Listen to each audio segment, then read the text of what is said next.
If you're 50 plus and stressed out because your retirement account looks empty, you need to watch this. That panic you feel, it's real.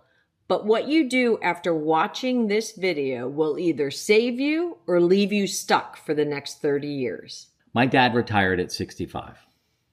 And I remember clearly for the next 15 years, he was obsessed with how much money he didn't have.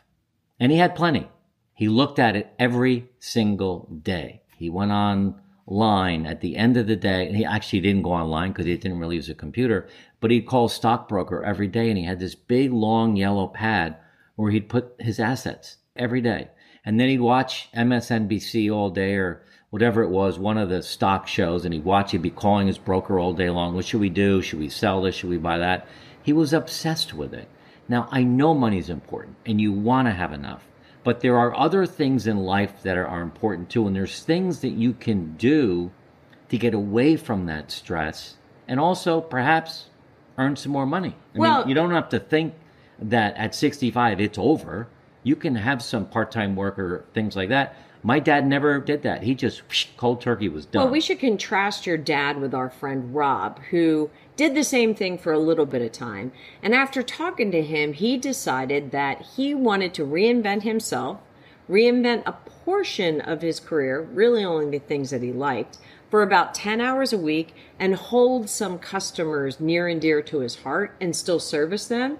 So he walked away from the analytical spreadsheets, still wanted to be a contributor and earner, and still filling his retirement fund, but on his terms, which I think is a healthier way. It is, and it did a lot of things too. It gave him community, it gave him purpose, it gave him some income. Right. He felt useful. And on top of that, he plays golf 3 days a week. He and his wife travel. They do a lot of other things. His work is virtual. So there's a lot of different things that you can do in this phase of life to step away from the stress of feeling scarcity. Well, and it's kind of that old panic and analysis moves you to paralysis, right? So your dad kind of got paralyzed. He was. At 3:00 every afternoon before he started into his heavy vodka drinking. He got paralyzed looking at those spreadsheets that, his broker had to give him. So, well, the first thing you want to do is you want to face the numbers without shame. I think my dad couldn't do that. He felt like he should have earned more. For him, it was all about having enough money that when he died, it was impactful to my brother, my sister, and I. And not that we didn't need it or want it, but that's what he was obsessed with. Your numbers are your numbers. And if you don't have enough money, then you need to figure out a way through that, through some extra work or cutting expenses and all that. But you have to face the numbers and not be shameful about it. Yeah, right? Absolutely. And that kind of leads to number 2, which is eliminate waste and redirect your cash flow. And I know we've started doing the audit of our subscriptions. I mean, whether it's old school magazine, online newspapers, apps. Oh my gosh, apps crazy. When we started looking at what we had and what we had in duplicate, I have Netflix, you have Netflix. I have Hulu, you have Hulu. I have Paramount, you have Paramount. None of that really seemed to make sense on individual apps. I have the Park Mobile app and I can add both cars. You have the Park Mobile. Well, I need that. That's free. Is that something? That's a free app? That's a free app. I need that to park. I think small cuts can make a big difference, and then you can redirect that cash flow. A huge one that we did, and we were nervous about it, like how are we really going to survive by eliminating this? We cut the cable cord. We have 2 homes, so we're saving $200 a month times 2. That's $400. That's nearly $5,000 a year. There are a lot of things you can do, and we love not having cable now. I mean, we have YouTube TV and a couple of apps, and it's fine. Well, but we're not big TV people. A lot of people need all the sports channels, all the news channels. You have to determine what you need. It's still cheaper than having that extra cable piece on top of it. Right. All right, the third thing you can do is extend your income horizon. 100 years ago, retirement, if you retired at 65, you had 5-7 years life expectancy left or even less. Today at 65, you've got 20 years. There's no reason that you have to completely stop working at 65. There are so many opportunities for you to work 5-10 hours a week, 20 hours a week if you want to keep busy. I know so many people that retire and then all of a sudden they just feel bored to death. They go back to work. You can continue earning some money, which will take the pressure off the numbers that you see in front of you. You know what's kind of cool is a couple ladies I play golf with in Florida volunteer at the golf club. They're starters or they help out in the restaurant or something, because that little bit of hours that they give to the golf club gives them rounds of golf. So there's also ways you can kind of barter as you're older, right? You know, like you can barter. It doesn't have to be exactly for pay, but it could be for some of what you would be spending money on. The next thing I would say, number 4, is rebuild your identity beyond what your job title was or the company that you worked for, so you don't fall in the used to game. You know, ask yourself, who am I? Who am I now? Who do I want to become? And maybe journal about it, reflect, talk it out. You know, that will build your confidence to keep moving forward. The other thing to do on number 5 is, how do I want to say this? Redefine what retirement really means to you. So what does it mean to you? You know, we were all brought up, or I was brought up with the vision of sitting back, taking it easy, doing nothing, slowing down, sitting on the beach, drinking pina coladas. That's not a modern day retirement. That's why we don't even use the word retirement. We use the word discovery years. We are now in our discovery years, and you can completely redefine who it is you are and who it is you were meant to be. Just because you did something for 30 years in your career doesn't mean that when you stop that, it's over. What that means is you've got 30 years of experience and knowledge and education and stories that you can repurpose and perhaps help somebody else. What is it that you can do going forward that'll give you this energy and passion and excitement about getting up in the morning? And that leads to the next thing, number 6, and that is to create a 3-year discovery plan. What skills are you going to build? What new things are you going to learn? What things are you going to experiment with? And think about micro goals, not the actual 3-year goal, but what's a 6-month goal for this? You know, whatever that is that's important to you. You know, don't aim for perfection, but aim for some level of structure in this discovery years. Number 7, build a purpose-based budget. So what that means is you've got a certain amount of money in retirement. Take some of that money and put it towards what we're talking about, some learning, some education, a new hobby, something that perhaps you can learn some new skills and put it to good use. We have a team member that works for us that was a recruiter and a headhunter for years. And we did a video, I think a year ago, a certain number of jobs for women over 60. 25 side hustles for Yeah, and at the end I said, you know, if anyone out there is watching this and they're really good at artificial intelligence, chat GBT, you know, that'd be a great career for someone. And actually it is. If you can spend some time learning how to use chat.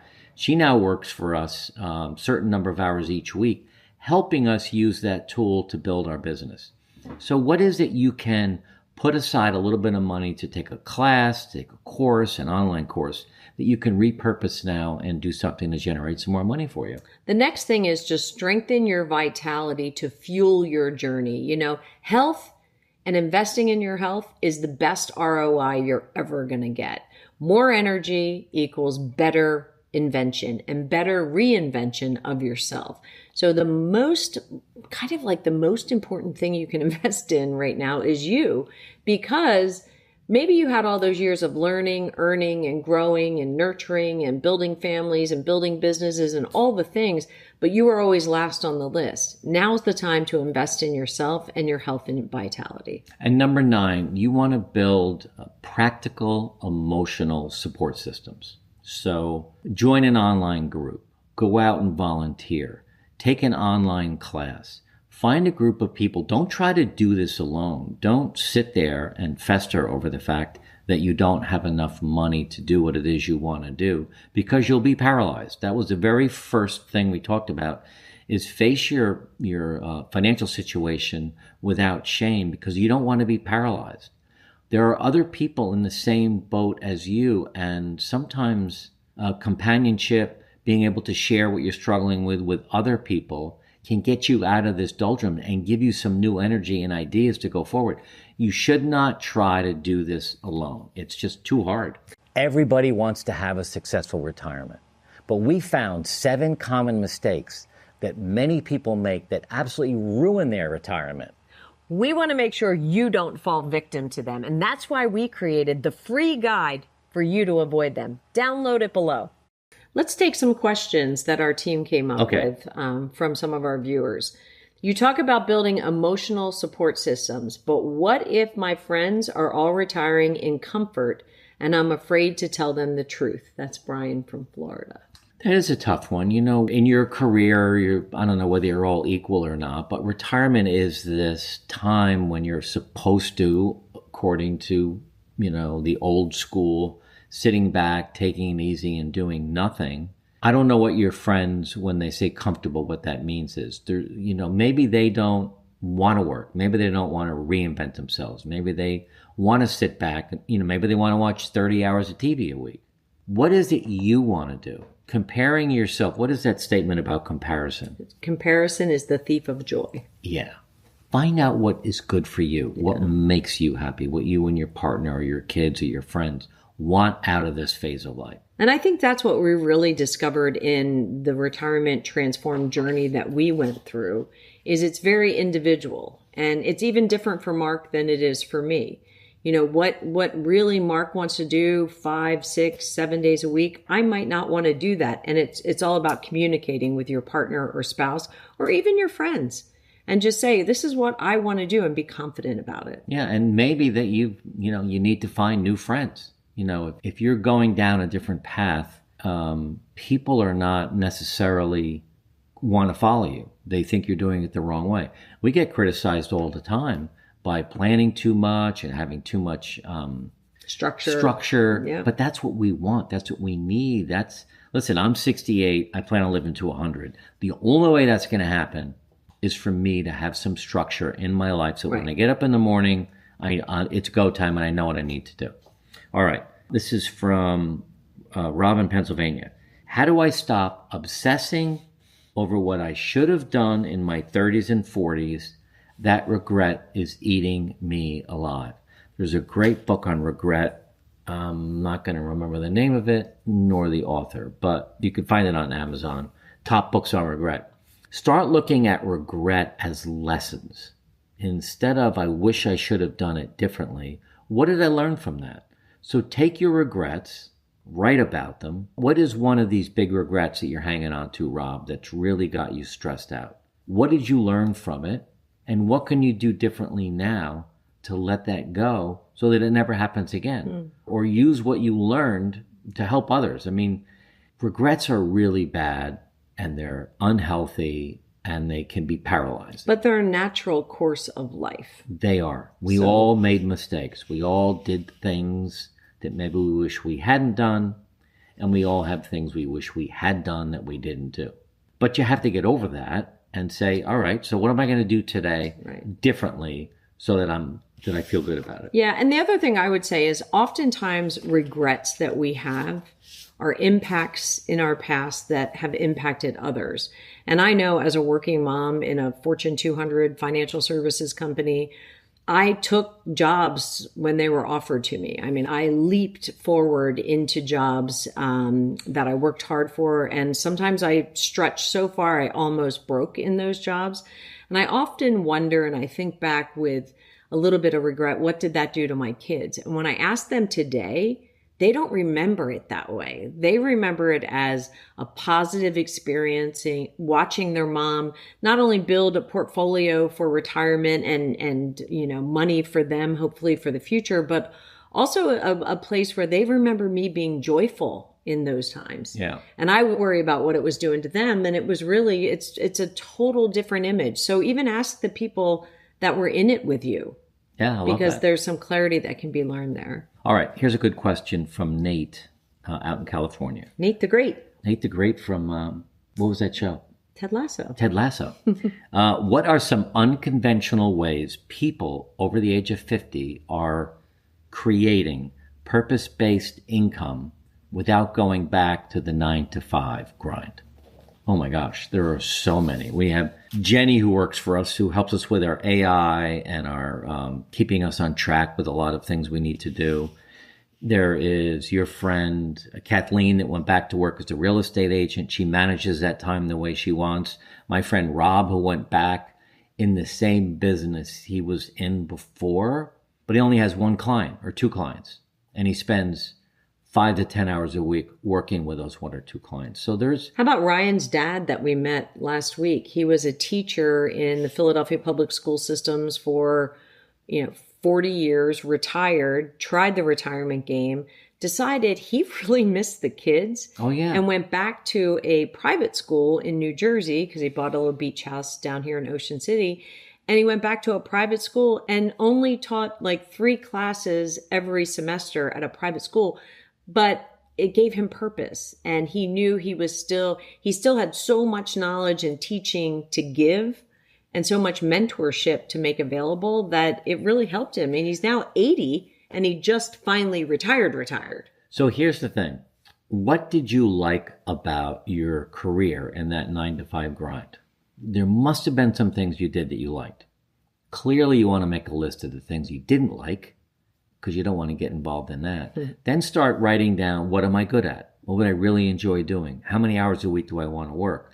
And all of a sudden, it may start to reveal itself what you could do. And I think a lot of companies are looking for people that want to come in as independent contractors that have a certain amount of wisdom in a certain area to help them with their business. I think you should give that a lot of thought and do some journaling around it. If you like this video, you're going to love this next one too. Maybe right now you don't, but I will tell you, after 6 months or a year and a half, you might find yourself looking for something. So listen to all of these, write them all down. Don't quiet that little voice inside your head that says maybe you would be a good teacher. That's what we tend to do.